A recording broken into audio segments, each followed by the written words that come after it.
I'm a little bit gun shy about doing anything on camera that might show up in the first 30 seconds of the next video. I know, you really have You to never be on know. your best behavior. This is episode 22, and today we are talking about virtual real estate in the metaverse. If 529 plans are worth it, and we have another lightning round. Everyone knows that real estate has been one of the hottest commodities over the last couple of years. But what they may not know is that virtual real estate in the metaverse has also been selling for astronomical amounts. According to the Wall Street Journal, a company called Republic Realm, a firm that develops real estate in the metaverse, paid $4.3 million for land in the world called Sandbox. Another company, Tokens.com, paid around $2.5 million for land in what they call Decentralands. First off, there is a lot of new concepts here, so maybe we can talk about the metaverse, or what the metaverse is, why people are buying land, and if it seems absurd or not. Oh, well, so if anybody has ever heard of Second Life, it was around almost 20 years ago. Basically, this is a game. Well, it's not even a game, really. It's just a social space, and you get a house, or you can do a job, or you can just do stuff and socialize. If you're familiar at all with that, then you're probably familiar with how the metaverse kind of sort of works. It's not a game, but it's a virtual environment where people can just do things. Since it's not a game, there's no like overarching goal or task or, quest to go on or boss to fight or anything like that. You just kind of do stuff like hang out or buy things. So the idea is not really new. It's just kind of new in that it's being paired with what I think are buzzwords like crypto or decentralization or blockchain. And like with Second Life, you could buy stuff in the virtual world, but now it's going for a ton of money, as Tom referenced, millions of dollars in virtual real estate prices. Where this will go in the future, really hard to say at the moment. I think they want it to be kind of like a shopping mall, or like if anybody's familiar with Reddit, you can go on Reddit, but you own things, you can buy things, you can trade things, stuff like that. So it's kind of interesting. Personally, though, I think that all of this is starting to get pretty ridiculous. NFTs to me are ridiculous. I can't possibly imagine spending millions of dollars on digital real estate. And personally, I think it's worse than tulip bulbs at this point, because at least you could go plant a tulip bulb in your garden and get a flower out of it. I think there's going to be a lot of early adopters who are going to potentially make a decent amount of money. But everybody who FOMOs and tries to follow in their footsteps will probably end up taking it on the chin. So I don't really know if there's too much else that I have to add about it, other than I'm staying away. I agree with you, Alex. I think it is ridiculous. I think it's absolutely absurd. But I think it's absurd relative to our traditional perceptions of value. I think investors understand that everything is becoming more connected to cyberspace. That's where people spend their time and money. This is where we go to get our entertainment. This is where we have our social interactions. We do our shopping, and we run our businesses all on the internet. So the way we value things is shifting because of technology. As technology advances, we're presented with more opportunities to find value in these intangible things. I think the metaverse, although it's kind of weird, it provides an escape from reality, but more importantly, it's an escape from reality that's easier to control and maybe manipulate than actual reality. I envision someone sitting in their crummy apartment, spending their time and money on creating a more awesome version of themselves. I think there's actually value there. Philosophically, I think it's really messed up, but is there value? Is there demand? Is there money to be made? I think it's a yes to all three of those. I think that investors that buy up some of this real estate or find a way to market products in the metaverse will make some money. If we all were in the children's book, Jack and the Beanstalk, and a bunch of giants were getting together and are discussing whether or not it made sense to buy a bunch of magic beans because of all the young men taking the family cow to the marketplace that might be able to get bilked out of their family cow, would we invest in that giant scheme or not? The question isn't whether or not it's profitable. The question or not is it absurd? The answer is absolutely it's absurd, just like magic beans are absurd. But there's a market for it. I mean, people have figured out that, hey, yeah, we're a real estate firm. We don't have a whole lot of real estate that we're willing to pay top dollar for, but they've got this virtual stuff over there. And it just looks like there's a lot of money floating around the marketplace. There's a lot of people who are still locked in because of the pandemic, who spend most of their time in front of the computer, living in a virtual reality already on social media. They see money to be made, and they've created a market in which to do so. I'm not rushing out and buying any real estate in any fantasy land, but I certainly salute with both hands anybody who thinks they can make money at this, but I'm not going to do it. Yeah, and the metaverse. So I should point out is that there's not one metaverse, and this isn't exactly probably the best analogy, but it's kind of like the internet. Is that with the internet, you go to different websites, and all collectively, like a bunch of servers, make up the internet, and that's kind of what it looks like the metaverse is kind of shaping into, because you have different, like Facebook's going to have its metaverse, and when you go into the Facebook metaverse, you're going to be in their environment. And then what's the game Fortnite? They essentially have their version of the metaverse. Microsoft is coming out with a work version of the metaverse, where they can have life size, like real life models that that are simulated based on the laws of physics, and they can have like a design like a dump truck or something like that with people in China and in Washington. So the metaverse is pieced together of a bunch of different companies who have their own virtual world essentially.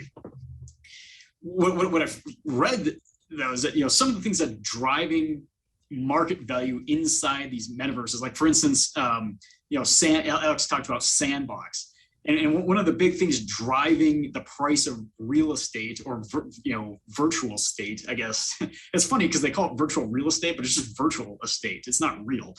But anyways, virtual estate inside Sandbox is essentially advertising companies. They're buying land from the people who developed this universe so that they can advertise their stuff. And then as it gets bigger, Ariana Grande, or is that I don't even know how you say her name, and then some other like big pop stars have had concerts inside the game Fortnite. So is that you, instead of doing whatever it is you're doing Fortnite, which I have no idea, I've never played it, but for a certain time and a certain date, you can go watch one of these singers perform a concert inside the virtual world, and their avatar basically sings just like they would like on a real stage. And so, like to Drew's point, yeah, if you're stuck inside your apartment, you can meet your friend who lives in Florida. So if you're in Montana, you can meet your friend who lives in Florida. You can both go attend a concert somewhere in the metaverse and actually hang out with each other and interact with each other without having to pay thousands of dollars for plane tickets and for concert tickets and all that kind of stuff. You just strap on your headset, that's made by either Facebook. I think Microsoft's got their own, one of their own headsets. You log in or whatever, and then you're basically hanging out with your buddy who lives in Florida, and it's a somewhat cheaper way, to interact with people around the world without having to go those places. That said, I don't really want my kids hanging out in the metaverse like all the time. And, to Joe's point, when there's, inside the metaverse, you can buy like a t-shirt for your virtual avatar. That has absolutely, there's no way I would spend money on that, like in any situation. whatever shirt that I'm like my avatar is created with to begin with, I'm sure will be just fine. And I don't think I need to upgrade it like I would in like the real world. So, I get the idea. I think it's cool. I'm certainly for them developing this, and it has some pros, but as far as dumping a ton of money into this, I think people are getting a little over their skis with it. Yeah, I don't know if any of you have ever used Duolingo, the phone app that helps you learn foreign languages. But before I went to Ecuador in 2020, I studied Spanish for about 3 months to kind of give me a basic conversational level. And they have this little, I guess you call it an avatar. It's of a penguin, which is like their trademark. And depending on how much you practice, you get these tokens, and the tokens could be spent on a variety of different things. You can unleash premium material to learn new words, or you might have access to better information. But you can also spend your tokens on getting the special clothing for the penguin avatar. And in my head, I'm thinking, why would anybody spend anything that has at least some value on something that's completely valueless? And then I realized the reason they do it is so that people will spend money on valueless things rather than things of value. So Duolingo actually doesn't have to give away a lot of premium material because they entice people to actually do the Duolingo, but then they give them tokens that they spend frivolously so that the money won't be spent on things that actually cost Duolingo something.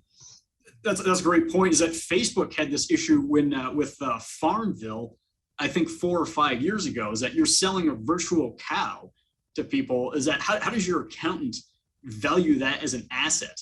I mean, you can't depreciate a virtual cow.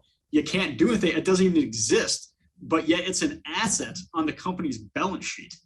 So it creates a lot of interesting things, because you can basically just make as many virtual cows as you want and just put them behind a paywall, and you got yourself an asset. Mm-hmm. Yeah. Just real quick, some fun facts. There was $80 million in land sales inside the inside the Sandbox metaverse in 2020. In 2021, there was $80 million worth of land sales inside Sandbox, which I thought was staggering. And companies involved in this right now, you got the big players like Facebook, Apple, and Google. Microsoft are in it. You also have Epic Games and NVIDIA are some of the biggest companies kind of driving the metaverse at this point. So these real estate claims, they can basically sell their virtual real estate to a virtual mall that sells outfits for penguins, or they can sell concert tickets, or they can sell advertisement, that sort of thing. Is that what I understand? Yeah, and scarcity is basically the reason these scarcity is obviously an issue with anything worth value, is that the less of it there is, the more valuable it is. So scarcity is created in the metaverse by, I guess, first is that it's on the Ethereum blockchain most of the time, and that it's basically the ledger that tracks everything. So you can't just make like 8 of the same land parcels or whatever, and then the developer basically says, hey, I'm going to make 122,000 of these parcels inside our metaverse. It's going to be this big, and this is how much we're going to support, and then that's it. And that kind of drives the value as well. So there's only so much virtual real estate inside each one of these metaverses. 529 plans have been around since 1996 and have been one of the most popular college saving vehicles in America. While there is no actual annual contribution limit, a $15,000 per year contribution can be made per person per account without any gift tax issues. Those assets contributed to the 529 account can grow tax-free as long as you use the money for qualified educational expenses. While the benefits are enticing, are 529 plans for everyone? Well, in my case, I went with a Roth IRA over a 529. The thing that sold me on the Roth over the 529 was I was going to contribute to my daughter's college fund over the long haul. So a few $100 a month, every month for 15 to 20 years. If I wanted to make much larger contributions in a short period of time, I probably would have gone with a 529. it's not really my realm of expertise, discussing which one is right for everybody. But some other things that I thought were important was the Roth was all post-tax, so you're not paying any more taxes on the contributions. And if, for whatever reason, like my daughter, she, something happened to her or she didn't go to college or whatever, it's a lot easier to get that money than it out of a Roth than it is out of a 529. So those are some of my thoughts. Really, it's just going to be dependent on your own situation. So I'll hand it off to Drew and see if he has more insight than I have. I think that's a good way to put it. Tom, I think you said our 529 plans for everybody. I don't think there are many investment vehicles out there that are for everybody. I think there are certain types of people that it works for. The types of people that might want to consider a 529 plan, those that know their children are going to college or have definite plans for their children going to college, those that want to contribute more than you can in a Roth IRA, or maybe some people that want to have a more hands-off approach to investing in 529s, as there are limited investment options. If you think of investing for college, kind of like filling up different buckets, you have a small bucket, a medium bucket, and a larger bucket. I think the Roth IRA and just a regular old taxable investment account are the first two buckets you should fill up. Roth IRAs are great because if your child doesn't go to college, then you're not penalized on not using the funds. You basically just have more money for retirement. You can use your contributions tax and penalty free at any time. And then you can also use the earnings penalty free as long as they go to your child's education. Taxable investment accounts are great. Basically, you can just open up a joint account or an individual investment account, buy the S&P 500, hold it for 10 to 18 years, and then just gift the assets to your child through an UTMA account. And as long as they're making less than $40,000 under current tax code, they're not going to pay any taxes on it anyway.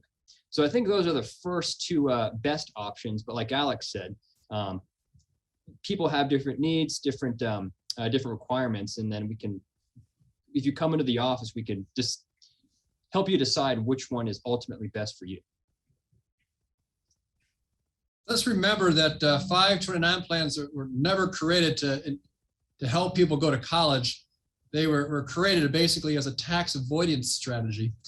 And there's this constant tension between lowering taxes because that's what taxpayers want, and sticking it to the rich because that's what voters want. So our 529 plan is a good idea. Well, it depends. Is it January? Is it March? Is it April? Which month in the election cycle are we in? Because how Congress treats these tax avoidance programs is really a function of what voters are thinking and polling at that particular time. The 529 plan is a ridiculous idea. And if anything, the one thing it's done, it's made sure that companies like Cocoa Enterprises will always be in business, because these rules are so complex. And you might save a few bucks on tax deferred growth in the 529 plan, but you might lose a bunch of financial aid opportunities through the school your kid really wants to go to, because you inadvertently put money in a 529 plan because you didn't know the ramifications. When Drew was talking about 529 plans, my head started spinning with just the complexity. And I do this stuff every day. 529 plans are incredibly complex. Very, very, very few people can tiptoe through 529 plans without assistance with our industry. But at the end of the day, we're going to recommend people do 529 plans when it makes sense for them on an after-tax, after financial assistance due diligence, because there are so many different moving parts that some people it's ideal and other people it's the last thing in the world they want to consider. Me personally, I didn't do any 529 plans when my kids were coming up through the ranks. My financial plan was get my house paid off so I could finance paying for their schooling with cash flow, as opposed to going into some complex 529 plan that had so many different rules and stipulations that I had no idea if I'd at some point in the future have so much money that voters would hate me. and try to stick it to me with my 529 decision. So it's a wild card. It's really hard to say whether 529 plan's even good for somebody. Yeah, you guys basically covered everything. The one thing I will say though, and this basically speaks to the complexity aspect, is that currently, if your grandparent, so if my kids' grandparents set up a 529 plan and funded it, any money that comes out of that plan is not counted towards their expected family income. But 2 years time, so when they're juniors in college, 50% of those assets are taxed as are counted as untaxable income, and that reduces some of their financial aid, or at least 50% of the amount given to them reduces their expected family income. However, supposedly in October of next year, when they update the FAFSA form, that is no longer going to be the case. So supposedly October next year, any income coming from the grandparents is not going to be counted as untaxable income. It is not going to count against their expected family income. So it's actually going to be a really good deal, I think, for grandparents next year. The problem is that the IRS and anybody else involved in this can't tell us when they're actually going to make the rule changes. And it makes it incredibly difficult to do any type of planning with it, because I have people right now who we'd like to transfer assets from the grandparents' name into the parents' name to save, get a little bit more FAFSA out of it. And if we could just save the headache altogether, that would be great. But only the IRS would be like, we're going to do this, but we're not going to tell you when. And that's just another thing that makes these plans so incredibly complicated, is that they're constantly changing, and there's no definitive time frames of when they're actually going to make any changes. But I am looking forward to it. If they actually do make that change, I think it's going to be actually a pretty decent deal for grandparents. I think to my dad's point, all this stuff gets really complicated, and you can suffer from paralysis by analysis. I think the most important thing to do is just to pick something. Doing nothing and then waiting till your kid's 17 and worrying about this is a lot worse than investing in the wrong thing, in my opinion. That's a good point. All right, we'll move on to the lightning round of this episode, where we basically try and answer a bunch of questions real fast. So number one is that if you were to create a company that builds virtual real estate, what would you name your company? I looked up the Dutch word for useless, and that's nutteloos. So that's what I'd call it. I think I'd call mine Yap Capital, from the islands of Yap. I came up with Mindscape Estates. I was going to go with virtually useless. All right, organized multiplayer video game competition, or esports, have been growing in popularity. However, do you actually consider them a sport? No, I do not consider myself an amateur athlete when I play sports or play video games on the couch. I don't really care. If they want to call themselves a sport, that's fine with me. If they don't, that's fine with me too. Absolutely not. No. Yeah, golf is more of a sport than esports, where if you can sit there and eat a bag of Cheetos and drink a Red Bull while you're sitting on your butt and keep your heart rate under like 40 beats per minute, I'm going to go with no. All right, Blockbuster has long been a thing of the past with the rise of Netflix and now Hulu, Disney Plus, Apple TV, Amazon TV, and YouTube. In your limited amounts of free time, are you watching anything on any of these services? And if so, what are you watching? Yeah, the most recent thing we just finished is a Netflix series called Midnight Mass. 2 big thumbs up for that one. Not safe for families. I still just put on old reruns of The Office, and it's more of background noise than actually engaging with the show. I rarely watch anything on a big screen or a TV screen. I do subscribe to what, formerly known as the Great Courses, the teaching company, now known as Wondrium. For $10 a month, you get thousands of different college courses all over the country. And if I watch anything, 90% of the time I'm watching that. I haven't found a show that Elsa and I haven't found a show that we've been into for a while, but we did let the kids watch the new Baby Boss movie on YouTube, or excuse me, on Hulu, and it was actually fairly entertaining. I laughed out loud twice, I think. I've heard Yellowstone is a good series. I think whenever that becomes available on a subscription that I have, I might watch that. Ah, interesting. Sorry, I clicked on the wrong thing here. All right, with all the time you spend reading up on virtual real estate, you're probably a little tired, which begs the question, do you drink coffee? And if so, how do you take it? Yes, depends on how it's made. If it's like a drip or a pour over, like French press, it's just black with sugar. If we're talking like a Bialetti or like an espresso machine, it's sugar with heavy cream. Yes, and black. I'm not old enough to drink coffee. I don't drink coffee at all. I drink decaf coffee occasionally, but I've been really into tea lately. It's maybe not strong as coffee, but it's been great. All right, well, that's it for episode 22 of Farm to Markets. Again, if you like what we're doing, go ahead and hit the like button. Otherwise, we'll see you next week.